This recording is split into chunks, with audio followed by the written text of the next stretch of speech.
My daughter gave me vitamins for my memory every day. One day, I passed out. She took me to the hospital, pretending I had gone crazy. But she froze when the doctor. I'm glad to have you here. Follow my story until the end and comment the city you're watching from, so I can see how far my story has reached. My name is Kelly, and at 64 years old, I thought I knew myself pretty well. I'd raised 3 children, buried a husband, and managed to keep my little house in order for 40 years. But lately, I wasn't so sure about anything anymore. It started with small things. I'd walk into the kitchen and forget why I was there. I'd call my neighbor by the wrong name, even though I'd known her for 15 years. Once, I found myself standing in my backyard in my nightgown at 3 in the morning, with no memory of how I got there. "Mom, you're scaring me," my daughter Ellie said when I told her about the nightgown incident. She was sitting across from me at my kitchen table, her perfectly manicured hands wrapped around a coffee mug. At 38, Ellie had always been my most successful child, a real estate agent who drove a new BMW and wore designer clothes that cost more than my monthly Social Security check. "I don't understand what's happening to me," I admitted, my voice barely above a whisper. The words felt heavy in my mouth, like admitting defeat. Ellie reached across the table and patted my hand. "Mom, I think you need to face reality.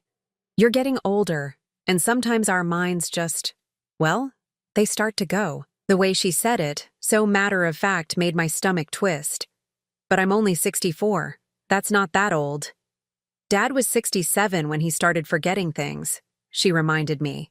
My husband Robert had indeed shown signs of memory loss before his heart attack 3 years ago, but this felt different. This felt wrong. Ellie stood up and walked to my kitchen counter, opening the cabinet above the coffee maker. "I brought you something that might help." She pulled out a bottle of vitamins, the kind you'd find at any pharmacy, with a white label that read, "Memory Support Complex." "What is it?" I asked, taking the bottle from her hands. "Special vitamins for memory and cognitive function. My friend Sarah's mother takes them, and they've really helped her." Ellie's smile was bright, reassuring. "You just take one every morning with breakfast." I read the label, but the small print was blurry. I'd need my reading glasses, which were probably somewhere upstairs. "Are you sure these are safe?" "Of course they're safe, Mom. They're just vitamins." Ellie opened the bottle and shook out a small blue pill. "Here, let's start right now. You haven't had breakfast yet, have you?" I hadn't. In fact, I couldn't remember if I'd eaten anything since yesterday evening. Another thing that had been happening lately: forgetting meals, forgetting to do simple things I'd done automatically for decades. Ellie made me scrambled eggs while I took the vitamin with a glass of orange juice. The pill was larger than I expected and left a bitter aftertaste that the juice couldn't quite wash away. "I should probably see a doctor," I said as she set the plate in front of me. "Let's see how these vitamins work first," Ellie suggested. "If you don't feel better in a few weeks, then we'll make an appointment. But honestly, Mom, I think you're just stressed. You've been alone in this house too long since Dad died." Maybe she was right. Maybe I was just lonely and anxious, and my mind was playing tricks on me. Ellie visited twice a week and called every day. My son Marcus lived in California and rarely contacted me, and my youngest David was deployed overseas with the military. Ellie was the only one who seemed to care. Over the next few days, I took the vitamins religiously. Every morning, the same routine: wake up, shower, take the blue pill with breakfast. But instead of feeling better, I felt worse. The fog in my brain seemed to thicken. I'd start sentences and forget how to finish them. I'd pick up the phone to call someone and forget who I wanted to talk to. "How are the vitamins working?" Ellie asked during one of her visits. She was sorting through my mail, something she'd started doing recently because I'd apparently forgotten to pay my electric bill. "I don't think they're helping," I said. "If anything, I feel more confused." Ellie frowned. "That's probably just your condition getting worse, Mom. These things progress. But the vitamins will help slow it down. You just need to be patient." My condition. The way she said it made it sound like I had a diagnosis, something official and irreversible. But no doctor had told me I had anything wrong with me. Maybe I should skip them for a day or two just to see. "No, Mom, Ellie's voice was sharper than usual. You can't just stop taking medication like that. It's dangerous. You need to be consistent if you want them to work. Medication.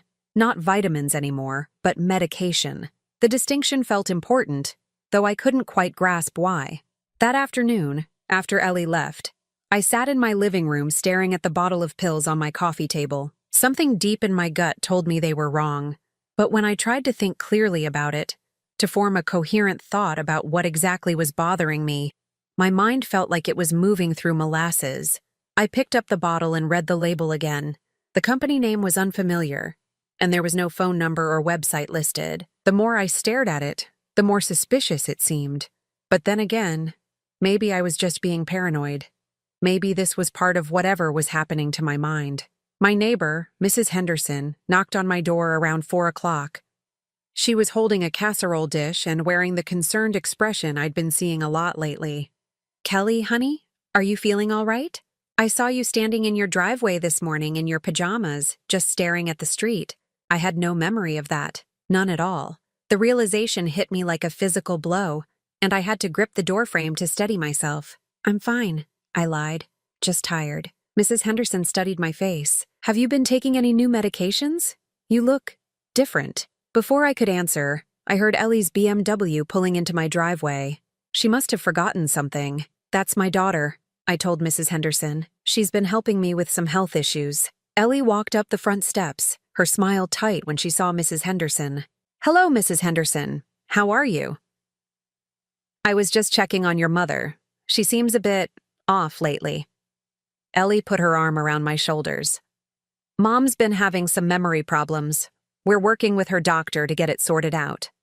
Working with her doctor, but I hadn't seen any doctor. When had that happened? Mrs. Henderson nodded sympathetically. "Oh, I'm so sorry to hear that. Is there anything I can do to help?"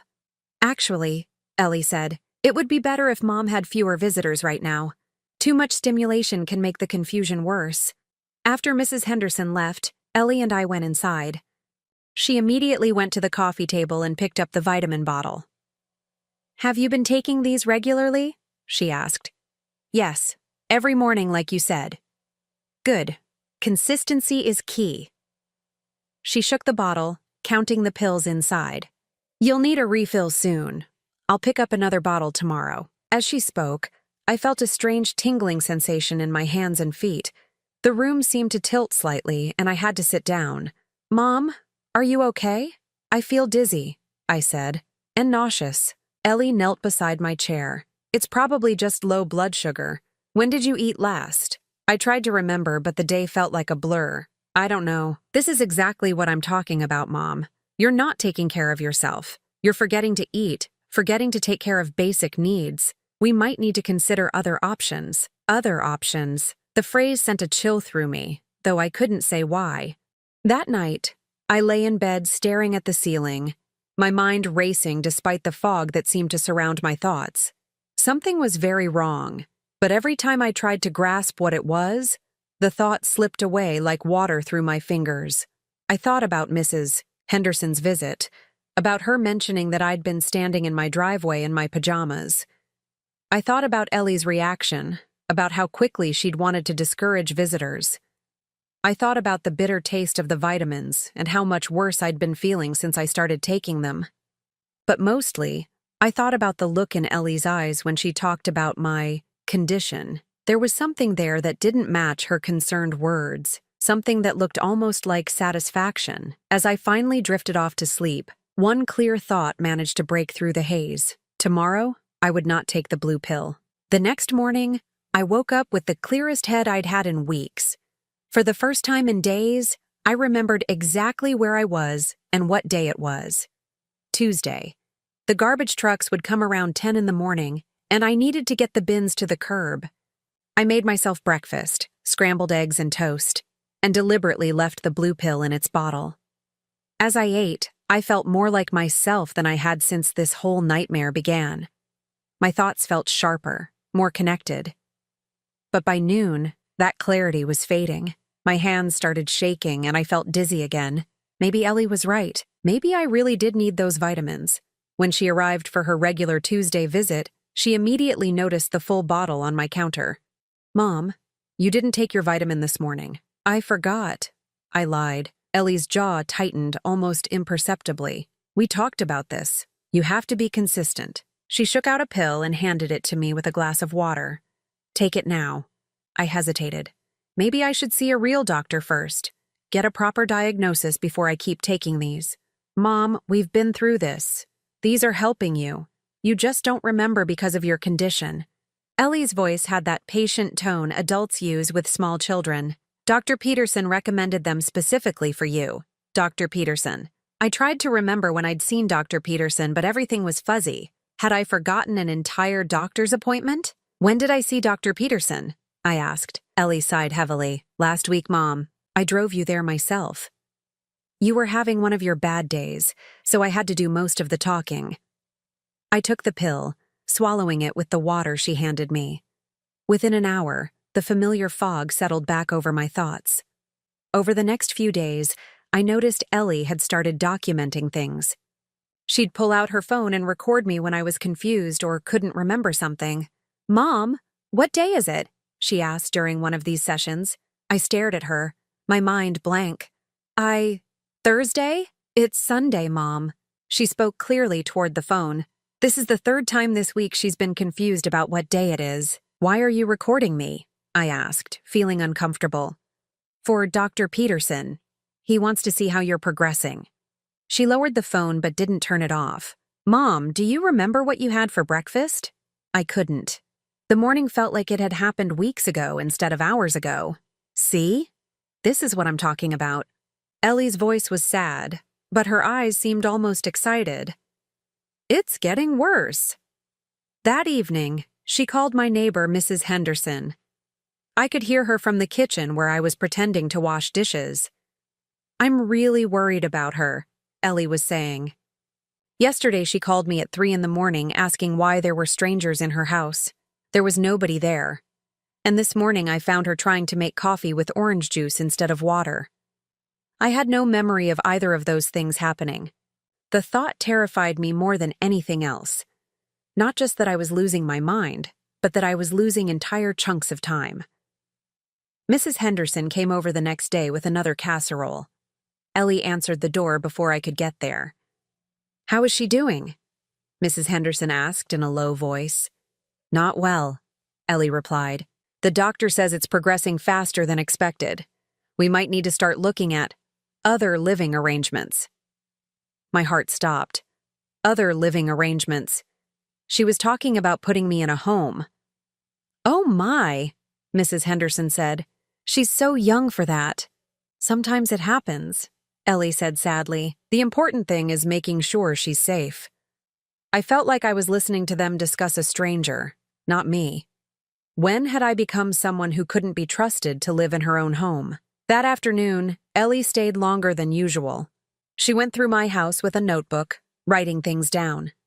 "What are you doing?" I asked. "Just making a list of things that might be dangerous for you," she said. "Like this lamp cord. You could trip over it. And these throw rugs are a fall hazard." She moved through my home like she was cataloging everything, making notes about furniture placement and potential hazards. It felt like she was preparing for something, but I couldn't think clearly enough to figure out what. "Ellie," I said, trying to focus through the mental fog. "I don't remember calling you at 3 in the morning." She looked up from her notebook. "That's the problem, Mom. You don't remember a lot of things lately. But I would remember being scared enough to call you about strangers in my house." Ellie set down her pen and looked at me with what appeared to be infinite patience. "Mom, that's exactly what this disease does. It steals your memories. You could have an entire conversation with someone and forget it 5 minutes later. Disease. Not condition anymore, but disease." When had it become a disease? "What disease?" I asked. "What exactly is wrong with me?" Ellie exchanged a look with herself. The kind of look you give when you're dealing with someone who's asked the same question multiple times. "Early onset dementia, Mom. We've talked about this, but I was sure we hadn't.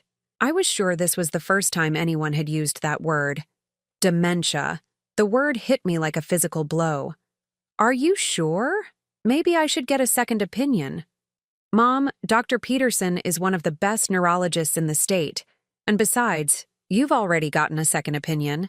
And a third. They all agree, 3 doctors. I had no memory of seeing 3 doctors. How was that possible? That night, Ellie made dinner for both of us. She'd been doing that more often lately, bringing groceries and cooking meals. She said it was because I'd been forgetting to eat, but I couldn't remember being hungry or forgetting meals. As we ate, she brought up something that made my blood run cold. "I've been looking at some facilities," she said casually, cutting her chicken into precise pieces. "Places that specialize in memory care." I set down my fork. "Facilities? Assisted living places, Mom. Somewhere you'd be safe and have people to help you 24 hours a day." "I don't need help 24 hours a day." Ellie gave me that patient look again. "Mom, yesterday you left the stove on for 6 hours. You could have burned the house down." I had no memory of that either. The gaps in my memory were becoming caverns, swallowing entire days. "I want to see these doctors," I said suddenly. "I want to talk to Dr. Peterson myself." "Of course," Ellie said smoothly. "I'll set up an appointment. But Mom, you have to understand, your condition makes it hard for you to retain information. That's why I've been handling the medical appointments and keeping track of what the doctors say." After dinner, Ellie went upstairs to what used to be her childhood bedroom. She'd been staying over more frequently, saying she was worried about leaving me alone. I could hear her on the phone, her voice low but carrying through the thin walls. "Yes, it's getting much worse," I heard her say. No, she doesn't remember our conversation about the living facilities. "I think we need to move faster than we planned." Move faster than we planned. The words echoed in my head as I sat alone in my living room, staring at the bottle of blue pills on my coffee table. Something was wrong. Something was very, very wrong. But every time I tried to think clearly about it, the fog rolled back in, and my thoughts scattered like leaves in the wind. I picked up the bottle and read the label again. Memory support complex. But what if they weren't supporting my memory at all? What if they were doing the opposite? The thought was so clear, so sharp, that it cut through the haze like a knife. What if Ellie was lying? What if there were no doctors, no diagnosis, no disease? What if my own daughter was poisoning me? The idea was so horrible, so unthinkable, that I almost dismissed it immediately. But as I sat there in the growing darkness, listening to Ellie's voice upstairs discussing my future like I was already gone, I couldn't shake the feeling that I'd stumbled onto the truth. And if I was right, I was running out of time to prove it. The collapse happened on a Thursday morning. I remember because I'd been trying to skip the blue pill for 2 days straight, and my mind was starting to clear again. I was standing in my kitchen, making coffee the way I'd done for 40 years, when suddenly the room tilted sideways and everything went black. I woke up in a hospital bed with bright fluorescent lights burning my eyes and the antiseptic smell of disinfectant filling my nostrils.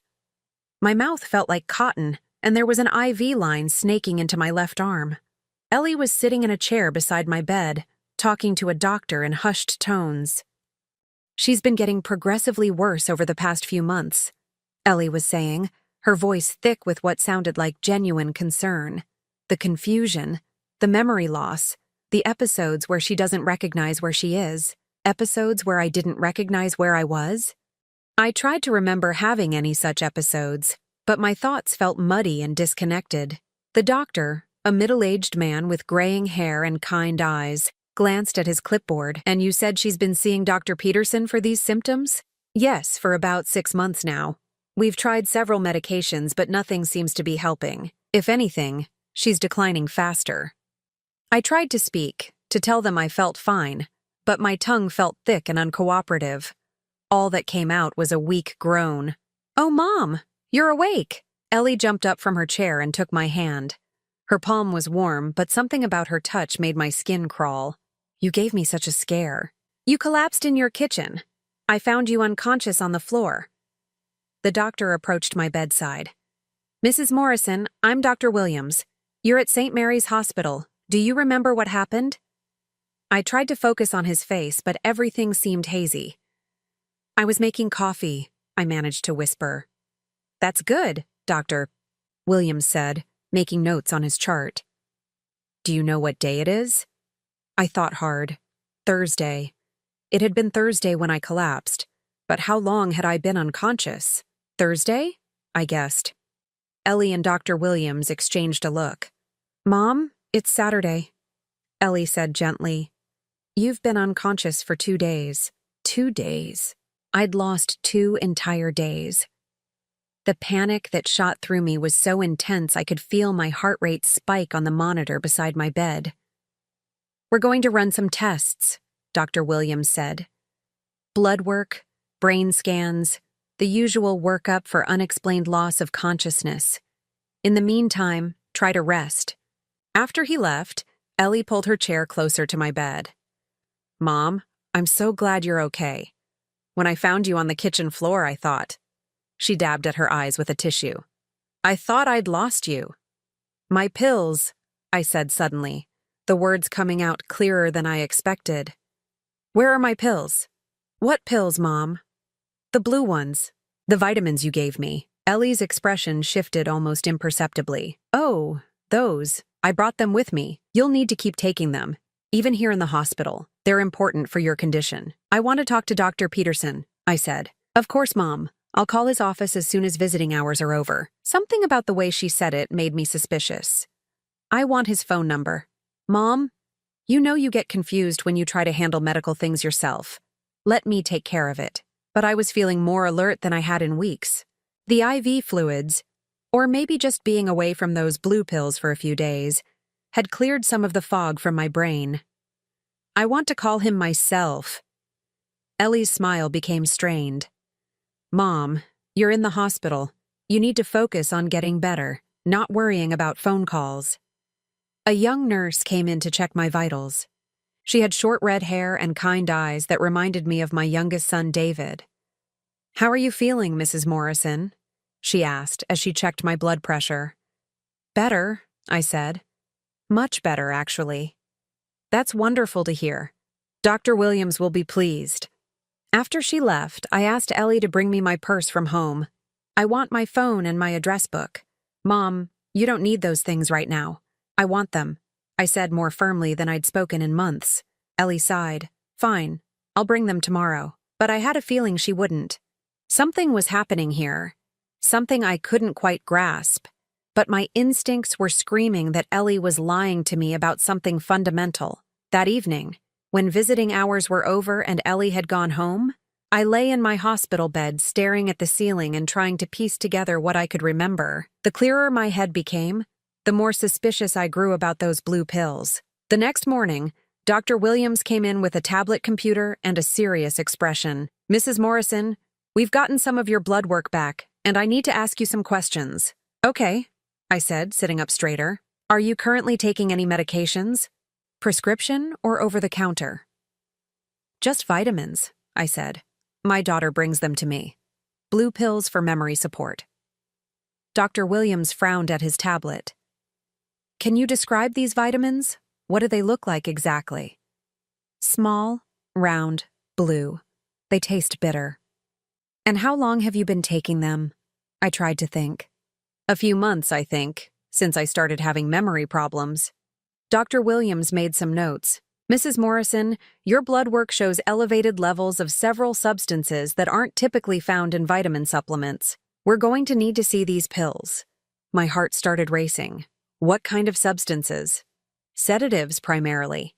Medications that would cause drowsiness, confusion, and memory problems. The room seemed to spin around me. Sedatives. Not vitamins. Sedatives. That's impossible, I whispered. My daughter wouldn't. But even as I said it, pieces were falling into place. The bitter taste. The way my confusion got worse after taking them. The way Ellie always insisted I had to be consistent with them. We'll need to run more comprehensive tests, Dr. Williams said gently. But Mrs. Morrison, if someone has been giving you these substances without your knowledge, that's a very serious matter. When Ellie arrived for her afternoon visit, she was carrying a small overnight bag. I brought you some things from home, she said brightly. Your pajamas, your toothbrush, and your vitamins. She pulled out the familiar bottle of blue pills and set it on my bedside table. Dr. Williams wants to see those, I said quietly. Ellie's hand froze halfway to her purse. What? The doctor wants to test my vitamins. He found sedatives in my blood. For just a moment, Ellie's carefully composed expression cracked. I saw something flash across her face. Panic, anger, calculation. Then the mask slipped back into place. That's impossible, Mom. These are just vitamins. Maybe the hospital made a mistake with your blood work. He wants to test the pills, I repeated. Ellie picked up the bottle and held it protectively against her chest. These are prescribed specifically for you by Dr. Peterson. I'm not letting some random hospital doctor mess with your treatment. Then call Dr. Peterson. Have him explain to Dr. Williams what I'm supposed to be taking. Ellie's jaw tightened. Mom, you're being paranoid. This is exactly the kind of confusion that's part of your condition. But I wasn't confused anymore. For the first time in months, I was thinking clearly. And what I was thinking was making me sick to my stomach. Get out, I said quietly. What? Get out of my room and take those pills with you. Ellie's face went white. Mom, you don't mean that. You're just upset because you're in the hospital. I said get out. She stood there for a long moment, the bottle of pills clutched in her hands, her eyes darting between me and the door like she was calculating something. Fine, she said finally. But when you calm down and realize you need me, I'll be here. Because unlike some people, I don't abandon family. After she left, I pressed the call button for the nurse. The same young redhead from yesterday appeared within minutes. I need to speak to Dr. Williams, I said. It's urgent. He's with another patient right now, but I can get him as soon as he's free. Please, and I need to use a phone. I need to call someone. 20 minutes later, Dr. Williams was back in my room, and I told him everything. About the blue pills, about my growing suspicion that Ellie had been drugging me, about the supposed doctor visits I couldn't remember, and the diagnosis that didn't make sense. Mrs. Morrison, he said carefully, these are very serious accusations. Are you certain about what you're telling me? I'm more certain than I've been about anything in months, I said. Doctor, I don't have dementia, do I? He consulted his tablet again. Based on your cognitive tests since you've been here, and the fact that your mental clarity has improved significantly since your admission, I would say that's very unlikely. But we'll need to do more thorough testing to be sure. And the sedatives in my blood? Those are definitely not vitamins. As the reality of what had been happening to me sank in, I felt a mixture of rage and heartbreak that was almost overwhelming. My own daughter. My own child had been slowly poisoning me, stealing my mind, planning to steal my life. But why? What could she possibly gain from destroying me? Then I remembered her notebook, the way she'd been cataloging everything in my house, talking about other living arrangements and facilities that specialized in memory care. My house, my savings, my life insurance. Ellie hadn't been trying to help me. She'd been trying to erase me, and she'd almost succeeded. The next morning brought Dr. Williams with a folder full of test results and an expression that confirmed my worst fears. He pulled up a chair beside my bed and opened the folder with the careful deliberation of someone delivering life-changing news. Mrs. Morrison, I've consulted with several colleagues about your case, he began. Your blood work shows traces of lorazepam, zolpidem, and diphenhydramine. All sedatives that would cause exactly the symptoms you've been experiencing. Memory loss, confusion, disorientation, and in high enough doses, unconsciousness. I gripped the bedsheets. Someone's been drugging me. It appears so, yes. These medications, when combined and given regularly over time, would create a pattern of cognitive decline that could easily be mistaken for dementia, especially by someone not looking for chemical causes. How long? I asked. How long would someone have to drug me to get these effects? Dr. Williams consulted his notes. Based on the levels we found and the half-life of these medications, I'd estimate several months of regular dosing. The effects would have been gradual at first, then more pronounced as the substances accumulated in your system. Several months. Exactly how long I'd been taking Ellie's vitamins.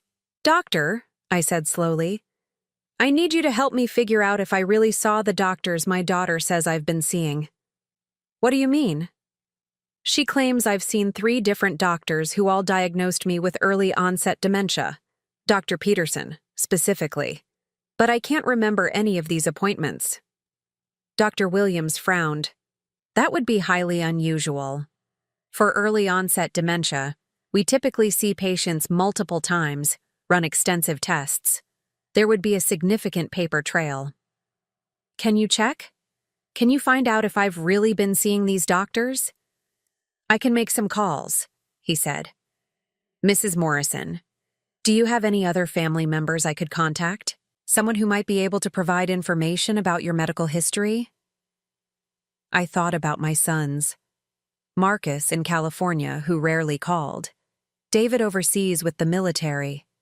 Neither of them would know anything about my recent medical appointments. What about friends? Neighbors? "Mrs. Henderson," I said suddenly. "She lives next door. She might have noticed things." Dr. Williams made a note. "I'll need her contact information." After he left, I lay in bed thinking about everything Ellie had done. The way she'd discouraged visitors, claiming too much stimulation was bad for me.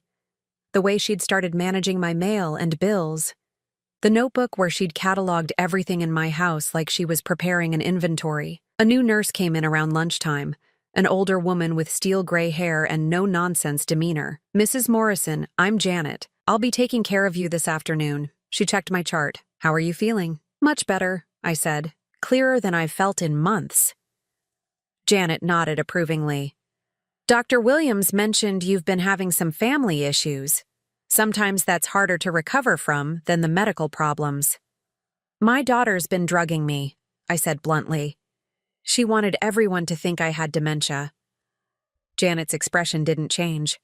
After 30 years of nursing, I suspected she'd seen everything. "That's a serious allegation," she said carefully, "but not unheard of, unfortunately. We see cases of elder abuse more often than most people realize." Elder abuse. The term hit me like a slap. I was the victim of elder abuse, perpetrated by my own child. "What happens now?" I asked. "That depends on what you want to happen, and what the investigation reveals." "Investigation?" "Dr. Williams has already contacted Adult Protective Services. When there's suspected drugging of an elderly person by a family member, it has to be reported. They'll want to interview you." My stomach churned. Adult Protective Services. This was really happening. My daughter wasn't just manipulative or misguided. She was a criminal. That afternoon, Dr. Williams returned with updates. "I've made some calls about Dr. Peterson," he said. "There is a neurologist by that name in the city, but his office has no record of you as a patient. They've never seen you."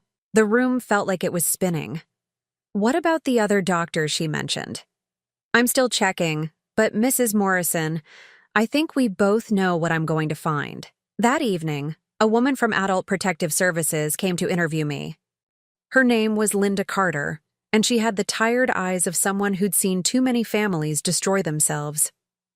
"Mrs. Morrison, I need you to tell me everything you remember about the past few months," she said, pulling out a recording device. "Start from the beginning." I told her about the memory problems, the vitamins, the supposed doctor visits I couldn't remember, about Ellie's recordings of my confused moments and her talk of facilities and other living arrangements. "Do you have any idea why your daughter might want to do this to you?" Linda asked. "Money," I said without hesitation. "My house is worth about $300,000. I have about $150,000 in savings, plus life insurance. If she could prove I was incompetent, she could become your guardian and gain control of your assets," Linda finished.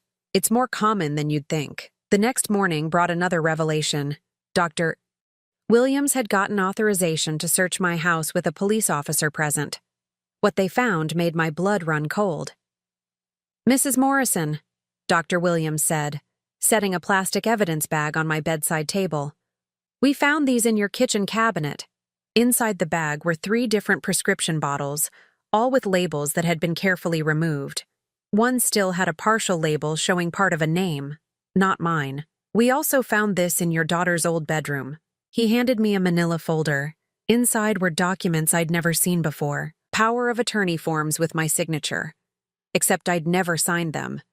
Medical forms declaring me incompetent, signed by doctors I'd never met. And most chilling of all, brochures for memory care facilities with notes in Ellie's handwriting about costs and admission requirements. "She'd been planning this for months," I whispered. "It appears so. Mrs. Morrison, there's something else." He pulled out a sheet of paper, a bank statement from an account I didn't recognize, but it had my name on it. "Your daughter opened a joint account in both your names 6 months ago. She's been depositing your Social Security checks into it instead of your regular account." I stared at the numbers. My Social Security was $1,200 a month. 6 months' worth, $7,200. That should have been in my checking account. "She's been stealing from me, too." Dr. Williams nodded grimly. "The police are building a case. Between the drugging, the forged documents, and the financial theft, your daughter is looking at multiple felony charges." I should have felt satisfied, vindicated. Instead, I just felt hollow. This was my daughter. The little girl I'd rocked to sleep, whose scraped knees I'd bandaged, who I'd been so proud of when she became successful. Where had I gone wrong? How had I raised someone capable of doing this to me? "Mrs. Morrison," Dr. Williams said gently, "this isn't your fault. Some people are just wired differently. They see opportunities where others see family." That afternoon, Linda Carter returned with an update that made my heart sink even further. "We've arrested your daughter," she said. "She was at your house when the police arrived, apparently removing items. She had a suitcase full of your jewelry and important documents. What happens now?" "She'll be charged with elder abuse, fraud, theft, and several other crimes. The district attorney thinks this is a strong case." "How long could she go to prison? With multiple felonies? Potentially 10 to 15 years. 10 to 15 years. My daughter, who I'd loved unconditionally her entire life, was going to prison because she'd tried to destroy me for money."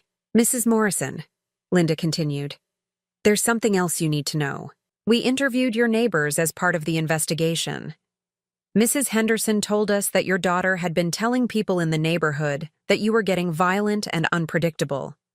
She was laying groundwork to make your eventual institutionalization seem necessary and justified. Even when she was poisoning me, Ellie had been thinking 3 steps ahead, preparing explanations for why her poor mother had to be put away for everyone's safety. She also told Mrs. Henderson that you'd been leaving her large sums of money in your will, but that you'd recently become paranoid and wanted to change it. She was setting up reasons why any changes you might make to your will could be challenged as the product of dementia. The scope of Ellie's planning was breathtaking. She hadn't just been drugging me, she'd been constructing an entire false narrative about my mental state, my behavior, even my financial intentions. If I hadn't collapsed and ended up in the hospital, if Dr. Williams hadn't been smart enough to test for sedatives in my blood, Ellie's plan would have worked perfectly. I would have been declared incompetent and institutionalized. She would have gained control of my assets. And eventually, when I died in some memory care facility, drugged into oblivion and forgotten by the world, she would have inherited everything. The perfect crime, perpetrated by the perfect daughter. Except she'd gotten greedy and increased the dosage too much, causing me to collapse. That single mistake had unraveled everything. As I lay in my hospital bed that night, staring at the ceiling and processing everything I'd learned, I realized something important. I wasn't just the victim here. I was the survivor. Ellie had tried to erase me, to steal not just my money, but my mind, my identity, my very self. But I was still here, still thinking clearly, still fighting. And tomorrow, I was going home to start rebuilding the life she'd tried to take away from me.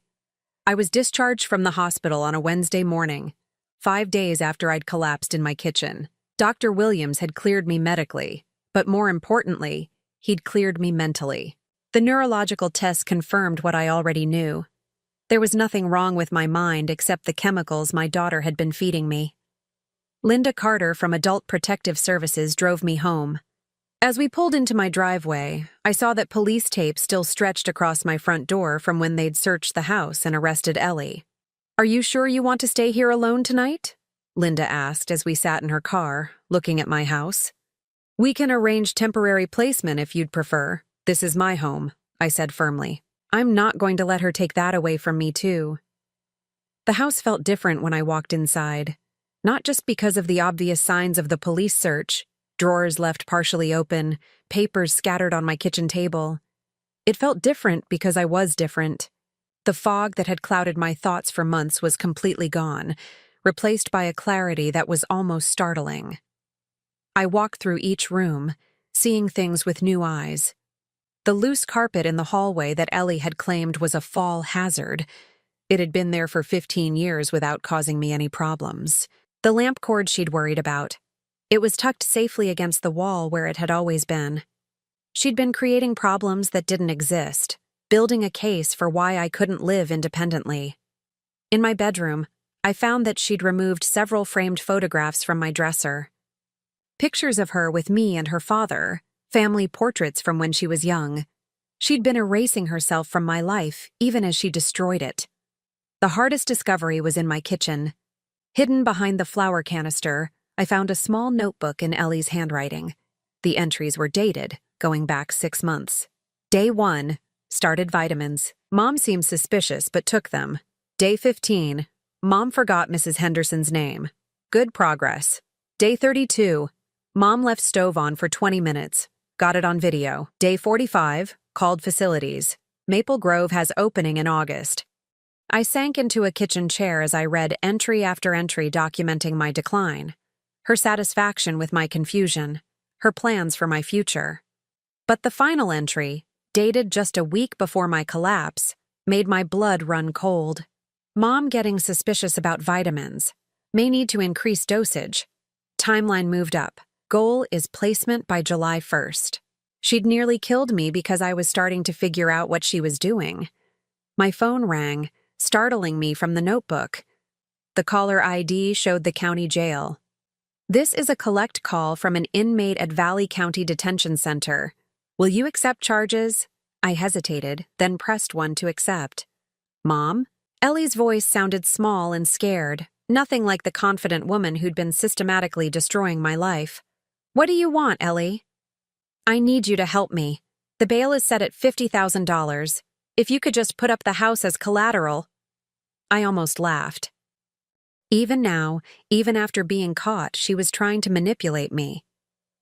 "You want me to risk my house to bail you out of jail?" "Mom, I'm your daughter. This is all a big misunderstanding. Those weren't real drugs. They were just strong vitamins. The doctors are overreacting." "Strong vitamins don't require prescriptions, Ellie, and they certainly don't cause someone to be unconscious for 2 days." "You're confused again, Mom. This is exactly what I was trying to prevent." The casual gaslighting, even now, was breathtaking. She was still trying to convince me that my clear thinking was actually confusion. "I found your notebook," I said quietly, silence on the other end of the line. "I read every entry. How you documented my decline like it was some kind of experiment. How you planned to put me in Maple Grove by July 1st. Mom, I can explain. You increased the dosage because I was getting suspicious. You almost killed me because I was starting to figure out what you were doing." "It wasn't like that," Ellie's voice cracked. "I was trying to help you. You were getting confused and forgetting things. I was just trying to manage your symptoms until we could get you proper care. I wasn't confused until you started drugging me." "You were. You called me at 3 in the morning asking about strangers in your house. You forgot Mrs. Henderson's name. You left the stove on." "None of that happened, Ellie. You made it all up." Another long silence. When she spoke again, her voice was different, colder. "You have no idea what it's been like, watching you live in this house while I struggle to make ends meet. Do you know what my mortgage payment is? $2,800 a month. Do you know what I make selling real estate in this market? Some months barely enough to cover my car payment." There it was. The truth, finally. So you decided to steal my house. I decided to secure my future. You're 64 years old, Mom. How much longer are you realistically going to need that house? I'm 38 with a lifetime of expenses ahead of me. The entitlement in her voice was staggering. She genuinely believed she deserved my assets more than I did. You were going to put me in a memory care facility and let me rot there while you sold my house and spent my money. Those facilities are nice, Mom. You would have been taken care of.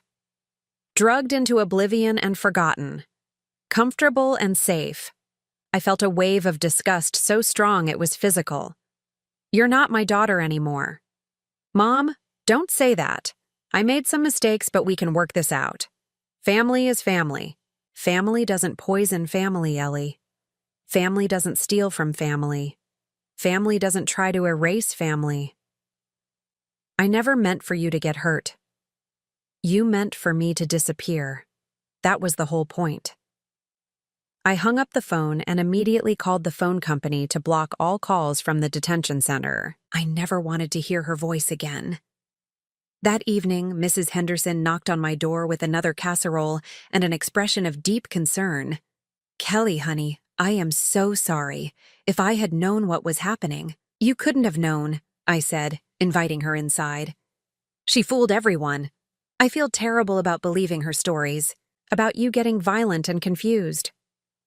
Mrs. Henderson sat on my couch, shaking her head. She was so convincing. The way she talked about being worried about you, about having to make difficult decisions for your own good. She's very good at lying. The police told me about the drugs, about what she was doing to you. Mrs. Henderson's eyes filled with tears. How could a daughter do that to her own mother? It was the question I'd been asking myself over and over. How had I raised someone capable of such calculated cruelty? I keep thinking about all the signs I missed, I said. The way she always insisted on handling my medical appointments. How she discouraged visitors. The way she'd get angry if I suggested seeing different doctors or getting second opinions. She isolated you, Mrs. Henderson said. Classic abuser behavior. Abuser. That's what Ellie was. An abuser. The word felt strange applied to my own daughter, but it was accurate. What happens now? Mrs. Henderson asked. Now I get my life back. The next morning brought a visit from Linda Carter with updates on the legal proceedings. Your daughter's attorney tried to negotiate a plea deal, Linda told me as we sat at my kitchen table. The prosecutor rejected it. They want to take this to trial. What kind of plea deal? 2 years in prison, restitution of the stolen money, and a restraining order. But honestly, Mrs. Morrison, what she did to you deserves more than 2 years. I thought about it. 2 years seemed like nothing for nearly destroying my life. But a trial would mean reliving everything, having it all made public. What do you think I should do? That's entirely up to you. But I will say this. Cases like yours are becoming more common. Elder abuse by adult children is on the rise. If you pursue a full prosecution, it sends a message that this behavior has serious consequences. That afternoon, I made my decision. I called the prosecutor's office and told them I wanted to proceed with the trial. Ellie had made her choices. Now she could face the consequences. The preliminary hearing was scheduled for the following month. As I hung up the phone, I felt something I hadn't felt in a long time, a sense of my own power. For months, Ellie had been making decisions about my life, my health, my future.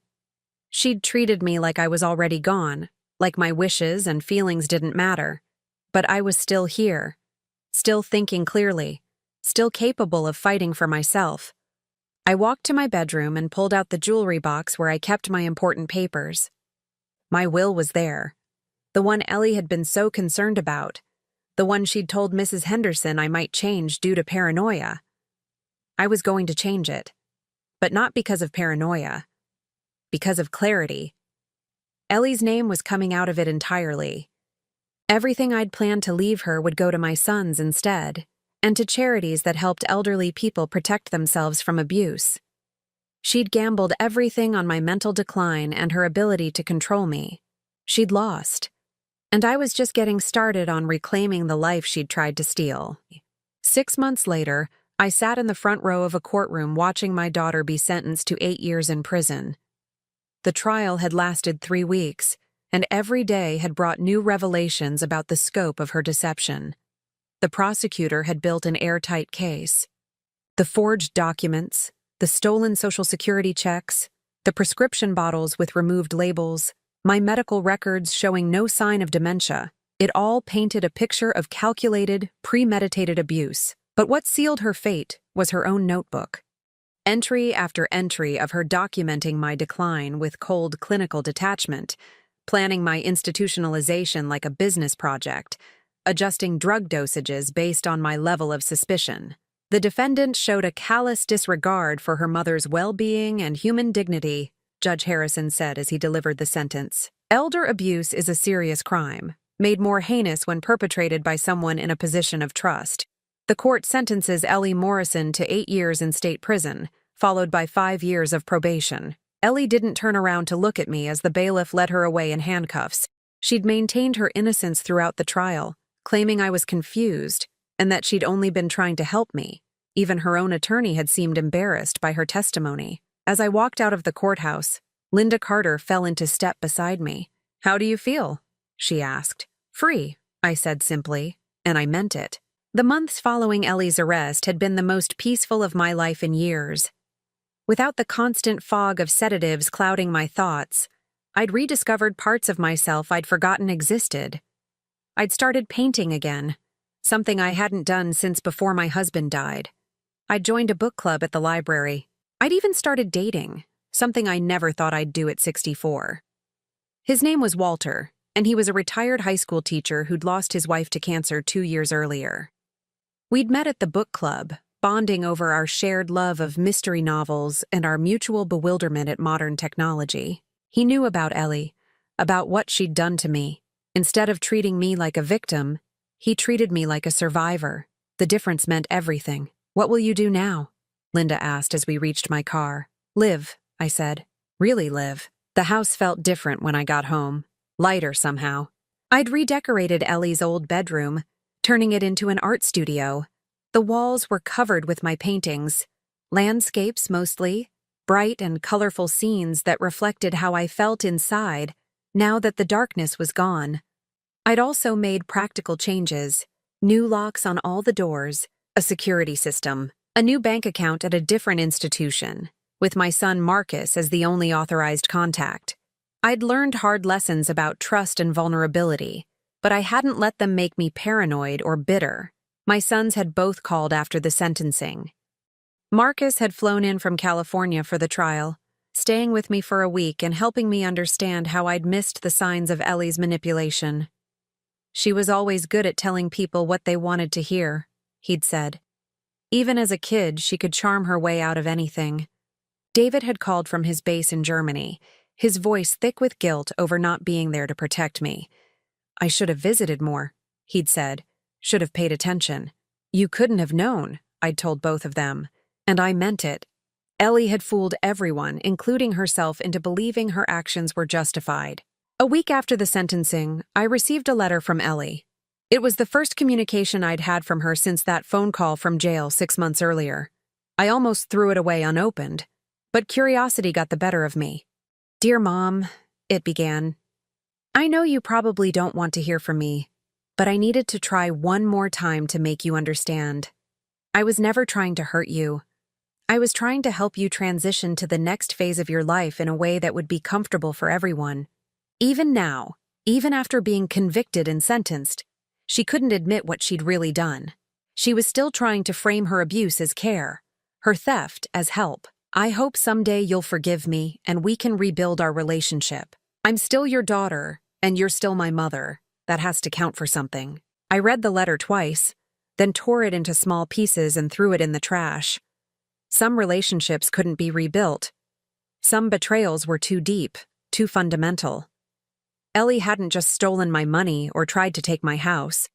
She'd tried to steal my mind, my identity, my very self. Forgiveness might come someday, but reconciliation never would. That evening, Walter came over for dinner. He'd been doing that more often lately, and I'd started looking forward to our quiet conversations over meals I actually remembered cooking. "How was court today?" he asked as he helped me clear the dishes. "Justice was served," I said. 8 years. Walter nodded approvingly. "Good. What she did to you was unforgivable." "I keep thinking about something the prosecutor said during closing arguments," I told him. "That elder abuse cases are becoming more common because people see aging parents as burdens instead of people." "Is that how you think Ellie saw you?" I considered the question. "I think she saw me as an obstacle to the life she wanted. My house was worth $300,000. My savings were another $150,000. In her mind, I was selfishly hoarding resources she needed. But it was your life." "Exactly. It was my life. And she tried to take it away." We moved to the living room, where Walter poured us each a glass of wine. The evening light was streaming through my windows, illuminating the paintings on my walls. "I've been thinking about traveling," I said.